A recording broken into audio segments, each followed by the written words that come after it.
All right, so in this video, we're going to be talking about A and B comparison and fair level matching. Now, again, this is kind of like two tips in one. All right, so A and B comparison is one thing and fair level matching is another thing.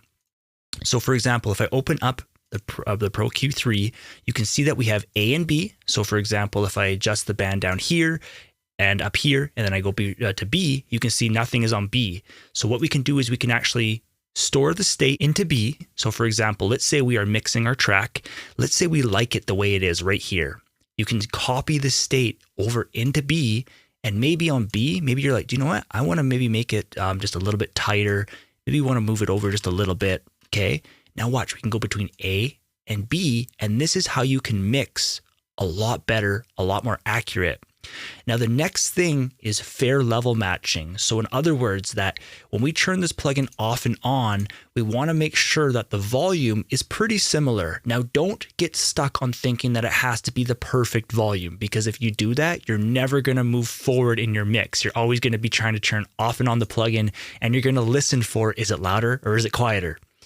You just want to get a nice reference so that when the plugin's off and on, that it's pretty close. And you can actually hear like, yeah, do you know what? Cutting here and boosting here actually helped this instrument. Now, for example, if you're going to cut frequencies, typically you're going to have to boost the master volume of the EQ to compensate for that cut. All right, let's copy it over and let's go to A. And now let's just say we boost, okay? So if you are boosting frequencies, typically you're going to have to decrease the volume of the master EQ to compensate for that boost. Because again, what we are actually listening for is off and on. Is it a fair volume comparison? And is it improving in our mix, okay? So let's just quickly look at the Fruity Parametric EQ2, just so you know how to do that, okay? Because these plugins have very similar features. Again, just the FabFilter Pro Q3, which you don't have to have. Again, I always just recommend to my students, I'd highly recommend looking into the FabFilter plugins, because FabFilter plugins allow you to access all of your audio when you're processing it. All right. For example, you have like the mid and the side. So this is like the mono content, the stereo content. They're expensive, but I'm telling you that it's kind of like the best of both worlds. You get FL Studio, the amazing workflow of making beats. Then you have the FabFilter plugins for processing the audio. But now let's talk about the Parametric EQ2, which is an amazing EQ to learn off of. This is what I learned off of. It's awesome. So again, let's say we cut some frequencies here. Again, always look in the top left of FL Studio. And you can see that I can store in spare state. So this is essentially like copy. Okay, so let's bring up this EQ to this, both EQs. So you can see that if in the Parametric EQ2, this is like copy. All right, so you can see store in spare state. So I click that. And if I go between both of them, you can see nothing, because nothing's different between them. Let's boost one, and you can see before and after, or A and B. Again, there is also that off, which is actually a C state. So all plugins have an A, a B, and a C state, which is on and off. Now, if you actually are working with a plugin that doesn't have something built in, like visually, FL Studio does have the built-in store in spare state. So for example, let's load up something like the Fruity Chorus, which is like a super basic plugin. Okay, this is all it is. There is no A and B. You can just adjust your knobs. So for example, here's store in spare state. So right now, this is stored in A and B. So for example, if I would go between flip with spare state, nothing's changed. If I were to increase this to full, and let's say we bring this back. So again, we're just going to watch the depth and the LFO2. If I flip it, you can see that this is now A. And if I go back to flip with spare state, this is now B. And every single plugin has this built in. And then again, you have the off. So that's A, B, and C. Okay, really, really powerful. And the whole goal is when you're turning off and on the plugin, or if you're flipping between, A and B, that it's a fair volume comparison. Now, for something like a Fruity Chorus, which is more of like an effect, it's a little bit different. Like, you're just trying to find maybe just a different sound. But for something like an EQ that is more technical and you're trying to get clarity in your instruments, this is where the fair volume matching is pretty important. Okay, so you can see that we have before, or like A and B. And again, what you want to do is on the side here, this is like the master volume for the EQ. Okay, so for example, let's go back to this. So if we have If we have cut frequencies, we are going to probably want to increase because it's going to be quieter. If we are boosting, and let's just reset this one. So if we boosted frequencies, you're probably going to want to decrease the master volume because it's going to be louder. Okay. And then again, when you're turning off and on the plugin, is it a fair volume comparison? Okay. So let's just turn off. Let's just work with the Pro Q3, and I'll just solo out this piano, and I'll just give you an example of how this workflow works. Okay. So again, we want to be careful when working in solo, which is our next video. And let's just hit play here. So this is like the whole mix, right? But mixing in solo is when we do this. We can either solo it from here, or we can solo it from down here. So this is called mixing in solo. If I were to come here and adjust it like this, we really don't know what we're doing to this piano in context of the mix. And that's going to be our next video, okay? Now again, because the Pro Q3 is a little bit more advanced than a normal EQ, it has like a built-in auto gain. In other words, if I'm going to cut, it's going to increase this volume for me automatically, or if I boost, it's going to turn it down automatically. And so I'm just going to disable this to keep it like a normal plugin, just like the Fruity Parametric EQ2. That way we can kind of see in a real world setting how this kind of works. Okay, so let's bring this over, and we can kind of see before and after. Okay, so what I'm going to do is let's just copy the state, and let's just say we have this piano. Okay, so again, if it's cutting right here by quite a lot, like we are cutting like 13 decibels, we're at, we're going to have to increase the volume here. And if I turn it off,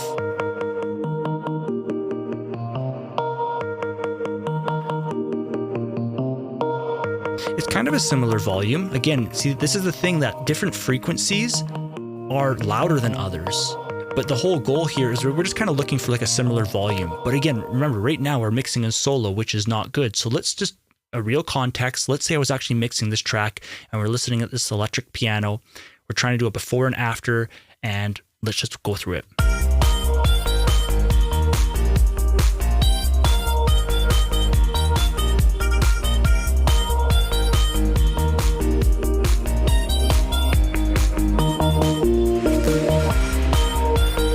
Okay, so let's just say we boost up here.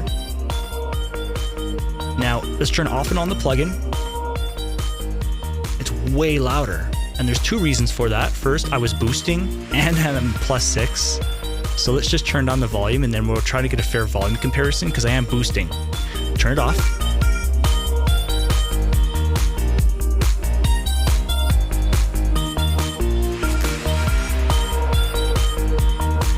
Turn it off and on. Still quite a bit louder, so I'm just going to turn down just a little bit more.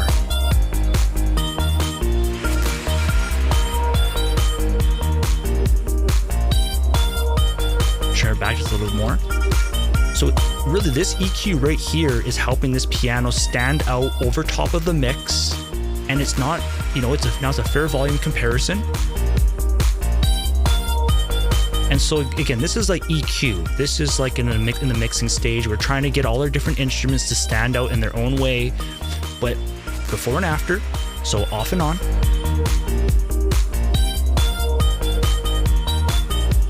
So let's say maybe we're not that happy with it. Maybe we want to fine tune it a little bit. So this is where you can copy over the state. You go to B. Maybe you want to bring it down. Maybe it's a bit aggressive. Maybe you want to tighten up the Q. Maybe you're like, do you know what? I want to cut maybe just a little bit right there too. And this is I'm just guessing. So let's maybe bring up the volume back. So now we can go between A and B.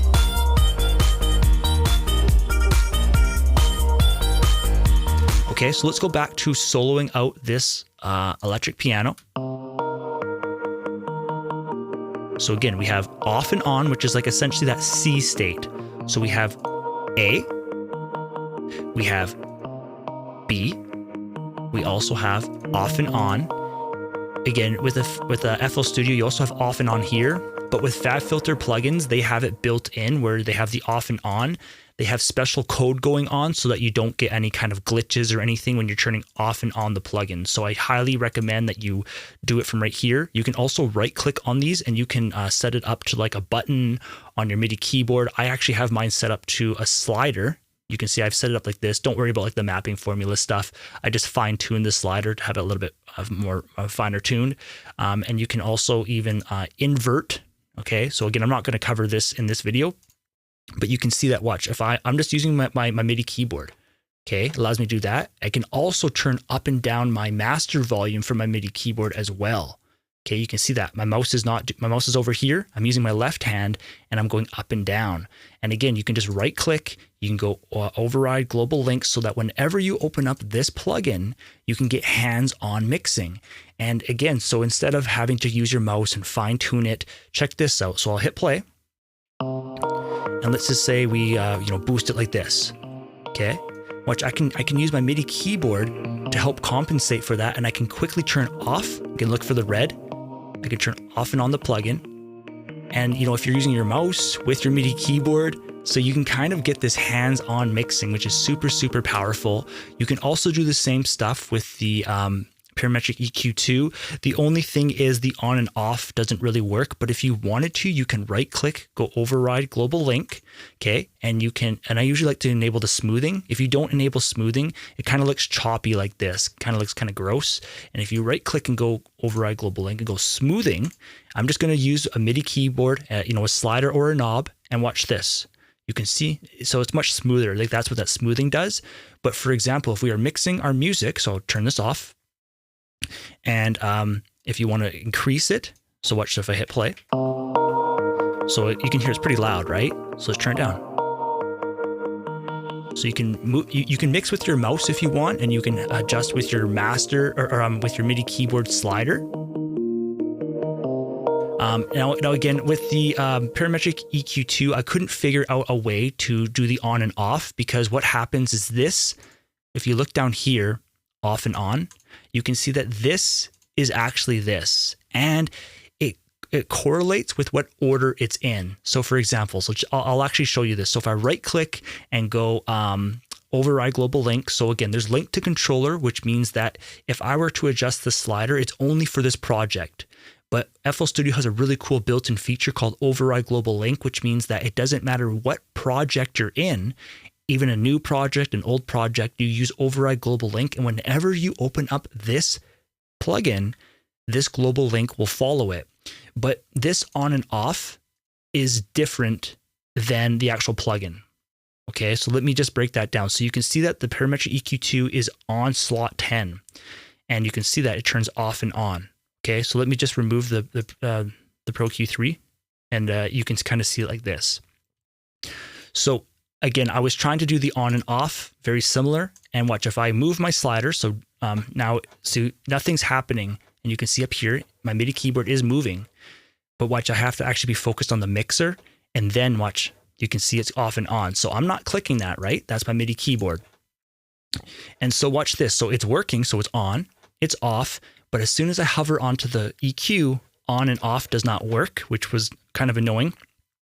And if you change the slot, you can see, watch, slot 10 turns on and off, if that makes sense. So when I right clicked up here, so this is essentially 9 now, if that makes sense. Okay, so it was kind of tricky for me to figure out that this just correlates to the actual slot that the actual plugin is on. So, but again, with the FabFilter plugin, you were actually able to right click the on and off, and you can see that I can now go off and on, which was so powerful for workflow, as you just saw.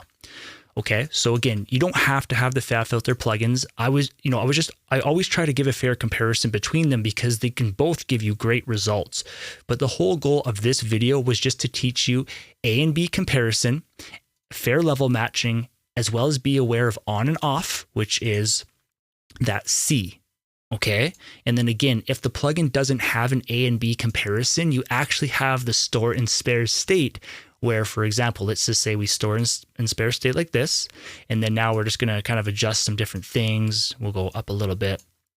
If I go flip with spare state, it brings us back to the way it was. Okay, so that's how you can do A and B if the plugin doesn't have A and B. But again, a good EQ, which the Parametric EQ2 is definitely a good EQ, you can just use the built-in A and B, okay? It's just kind of like the off and on. I wasn't able to like automate with a MIDI keyboard. All right, so let's just walk through that one more time. I'm just gonna go presets, we're gonna go default. Okay, so how you do it with the Parametric EQ2 is if you are cutting frequencies, you're probably going to want to increase the volume because when you turn the plugin off and on, you just want it to be a fair volume comparison, okay? You can store it in the spare state, which is what I'm doing right here. Again, look in the top left of FL Studio, that is store it in spare state. When we are flipping between before and after, nothing's happening because I stored it. Let's just say we boost it now and we kind of cut over here. Now, if you're boosting and cutting, you know, all you have to do is you just have to turn the plugin off and on. And the whole goal is you're trying to find, so let's just listen. Okay, so off and on. It's probably pretty loud. It's a little bit louder. So again, you can hold down control and it fine tunes, okay? That's a really powerful thing. So if you don't hold down control or shift, again, every plugin's different when it comes to shift or control. So you have to find what it is for your plugin. But watch, if I just click, it's pretty aggressive and it's hard to kind of fine tune. But if you hold down control, watch this. This is like, you know, I'm moving it much faster and you can fine tune it. So let's turn it off and on.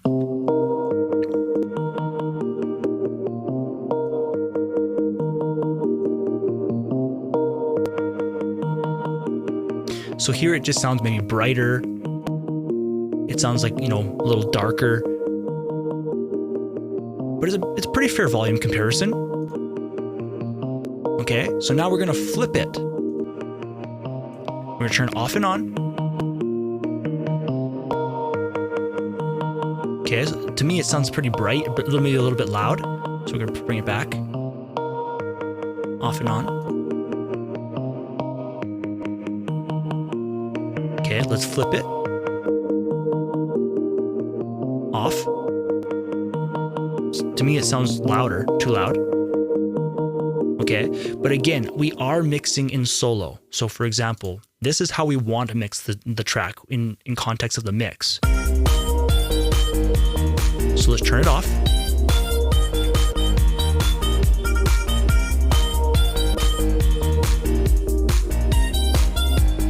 You know, so for example, if I'm listening to this and it's kind of like, do you know what?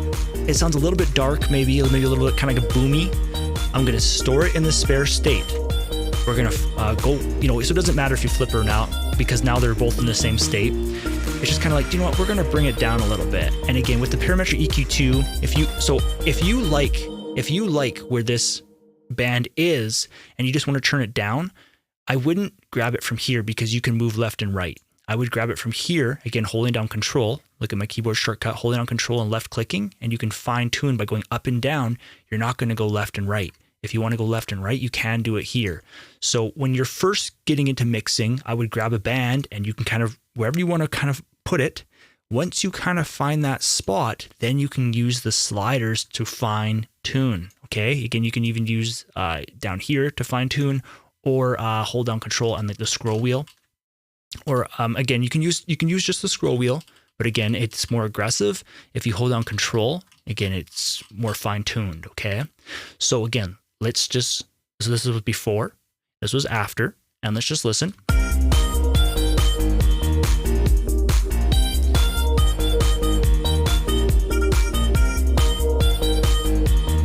Maybe let's bring up the brightness just a little bit.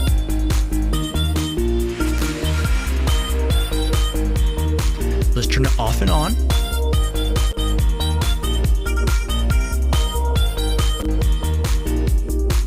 Okay, maybe make it a little bit louder, bring it down a little bit. Again, so this is over 6 decibels of boost, which could be aggressive, right? Again, I'm just giving you an example here. Off. On. We can flip. Okay, so again, that's how you do it with the Fruity Parametric EQ2. It's the exact same thing with the FabFilter plugin. You know, let's just turn this off again. So this would be like the experience that you would get with the FabFilter plugin. I'm going to do it with the auto gain on, and then I'll do it with the auto gain off.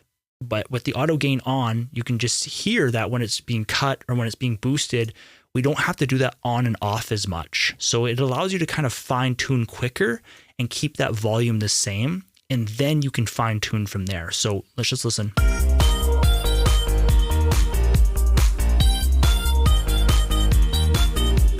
Do you hear how the volume kind of stays the same? Like, yes, the EQ is sounding different. Let's just turn up the actual piano volume a little bit louder so we just hear it overpower it.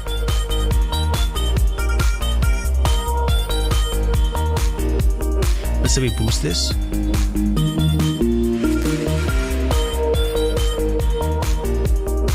So turn it off. So that's kind of like the benefit of the auto gain. As I was increasing and decreasing, we're mainly just kind of hearing the effect of the boost or the cut, but it's actually compensating that loudness for us.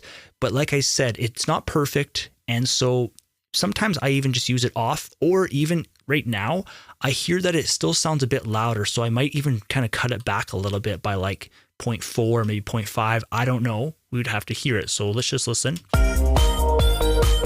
Let's say we pull it back a little bit. We'll turn it off and on. Or maybe it's still a little bit loud. But anyway, so what I'm saying is this, the auto gain helps your mixing. It's not perfect, but it's kind of one of those little tools, right? Let's turn it off though. And if we are boosting by 10, we are going to have to cut this by a lot. So let's not do that. Let me just let you listen that this is aggressive. Okay, so watch, we're going to turn it back now because we have to do a fair volume comparison. And again, just because we're boosting by 10 doesn't mean that we have to cut by 10, because we're just boosting a certain frequency band. So we might only have to cut by maybe 6 or something, off and on. To me, it still sounds quite louder. So let's put it to like 8. Okay, so let's say we kind of like it, but we're not sure. So I'm going to copy it. We're going to go to B. Maybe we're going to pull it back a little bit. Now, again, the same thing. Instead of grabbing it from right here, which can skew where we're going, again, we can also go back, which is really powerful. I would just use the gain, which goes up and down. Just like I showed you in the Parametric EQ2, we go up and down, right? Once we kind of like something. So you can see now, before it was at 10, I'm going to go back, forward. Okay, so this is like forward and undo. This isn't A and B, it's forward and undo. We're still on B. So let's just say we want to maybe cut a little bit. So again, now we are cutting and boosting. So what we're listening for is when we turn the plugin off and on, I think it can be a little bit louder. So again, I'm just going to use that scroll wheel. We don't have to use that knob. I'm just showing you that for visual. With the Pro Q3, you can just use your scroll wheel right here. Okay. Off. But again, if you have a MIDI keyboard, you can do that same thing right here. And you can also use the slider. Okay. So again, I'm not even using my mouse, as you can see. And so that is kind of like the workflow when you're mixing your music. So something like that, maybe so off. Maybe a little bit back. But again, so now we go back to A. Did we like this? Did we like this? Or did we like it when it was off? These should all be a fair volume comparison when you're doing something with EQ. Again, if we are loading up something like the Fruity Chorus, it doesn't really matter as much because it's more of like an effect. We're trying to get a cool sound going on. And again, if you want to flip between a state, you just go from here. For example, we stored this in the spare state. Let's adjust the degree. Let's bring it back. And so now when I flip it, you can see that the stereo and the LFO3 will change, right? And so there you guys go. So that is A and B comparison. That is fair level matching. And that's A, B, and C. So it's, before and after. And I'm telling you that once you learn to make your music like this, you are going to be, you're going to make way more accurate decisions. It's not to say that you're going to become a really good mixing engineer, but at least you kind of know a before and after, a decent fair volume comparison. You don't want to spend so much time, as you saw when I was going back and forth. I spent some time, but I'm also talking at the same time, right? So if I was doing this, sometimes things are a little quicker, but that's kind of the workflow. I hope it gives you tons of insight. The next video, again, I'm just going to quickly talk about mixing in solo, which is, again, for example, if we are like this versus like this. Okay, so you can tell when I was mixing the music, it was in context of the mix. Am I actually benefiting from my actions? When you're mixing in solo, it's very dangerous. So I'll just make a really, really quick video because I covered pretty much it in this video. But okay, so that's the next video coming up.